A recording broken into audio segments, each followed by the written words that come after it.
I think probably the standouts for me were Harris and Joseph. I liked the way they were going down the wings. Bit of decision making once you get down the wing as to where take it on yourself and cut in and shoot when there's players in better positions. But for me, those two stood out more than anybody else. It wasn't a particularly good performance, but I mean, the competition is what it is, isn't it? We got through, we got minutes into legs where we needed to. Nobody got injured, and we've broken this short losing run. So I'm happy with them. We also did see perhaps a penalty as bad as the Steve Wilson one against Carlisle all those years ago from, I think it was Taylor Harris, wasn't it? Yeah. And we will maybe come on to those penalties in a moment or two. But Jayden Joseph, I think you're absolutely right. He's the one who shone for me. We've seen him have some glimpses of performances in the Notts County in the Salford game when he came on as a substitute in both of them and really impressed. He looks dynamic. He's quick. He's not scared to put the ball into the box, and he's not scared to run at his man either.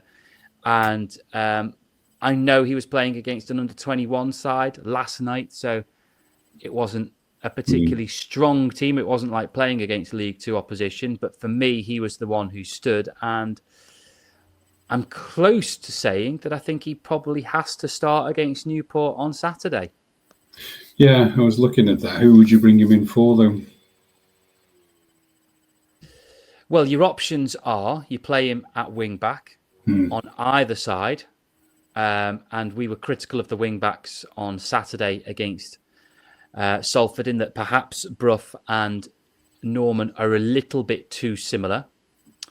So for me, I think the potential option is to drop Jordan Turnbull, is to push Brough back onto the left of the back three, and that allows you to bring Jayden Joseph in as the left wing back. Now, I know that's not his strongest foot and necessarily the position that he would want to be in, but I really like Cameron Norman as an option. I think he's very useful in both boxes as a tall presence who is confident and capable of winning headers.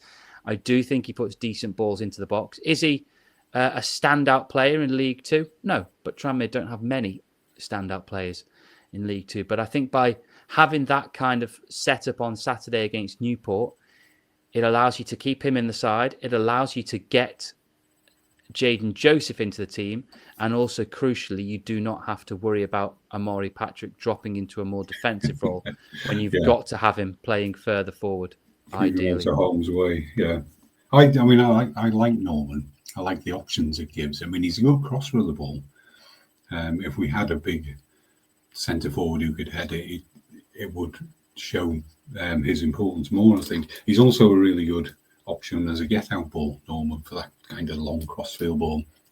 And from the goalkeeper, although we've lost McGee for a while now, and I don't think Murphy, and certainly not the stand-in Barrett, don't have that kind of distribution from the box anyway. So I think you're probably right. I think Jordan Turnbull, I mean, he was good. He was good from corners last night. He was fairly solid otherwise, but he does switch off occasionally. Forest should have scored in the second half, I think it was, when his man just lost him, totally lost him, and he went in and had a free header, 6-yard box, and still managed to miss it. Not so much blame him for the first goal. He probably could have closed it down, but more concerned that the ball still went back out to the guy who scored, and that wasn't blocked or closed down. Everyone stood and watched. So I think that's more likely. I think Jordan Turnbull will probably drop back down to the bench and change things around, as you say, to be able to bring him in. What have you seen from Jayden Joseph so far that you like the look of? Because he is getting a lot of praise on social media for his performances, albeit, as I say, 2 of them fleeting as a substitute and 1 of them as a start against an under-21s. But he has made an impact in each of those games, hasn't he?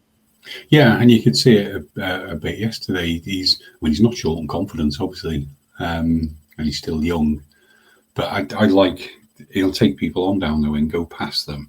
And the longer it went on last night, the more he was drawing a second defender into cover him. The way Patrick does, he gets overloaded on him.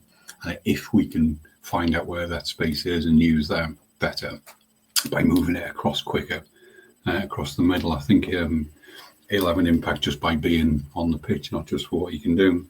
But he looks, I mean, he's lively and he's confident. So I think he's going to be quite an influence going on. I think one of them is either him or Harris. One of them's only here until January, I think, aren't they? I can't remember which one. That'd be. Well, there are two only here till January, and you've just got me checking exactly which one of them, ones of them that is. Jayden Joseph is definitely one of them. Yeah. And I think you're right. I think it's Harris who's only here on 6 months, and I think Billy Blacker is here for the entire season. Yeah. Apologies if I've got that wrong. But yeah, already to me it looks like one where you'd like to extend it, because some players, they just come to this level and they look like they take it like a duck to water, don't they? And confidence is a big thing of it, but they just look like they're capable of playing at a higher level. Recent example of that is Rob Apter. Yeah. Joseph, to me, looks like that player who is capable very much of playing at a higher level. I think so. And if it turns out he beds in, and we don't want to put too much pressure on him, we have a habit as a fan base of doing that. But if it turns out he's doing well, hopefully they'll extend his loan. Loaning clubs will probably look at what's the name, Apter from Blackpool. He got extended, left here for the whole season, and they sold him for 2 million or something. So that's going to have an influence. I think they won't be as likely to whip him back in January because he seems to be doing well. But like I say, he's only played two cameos, so let's leave him for a bit and see what happens.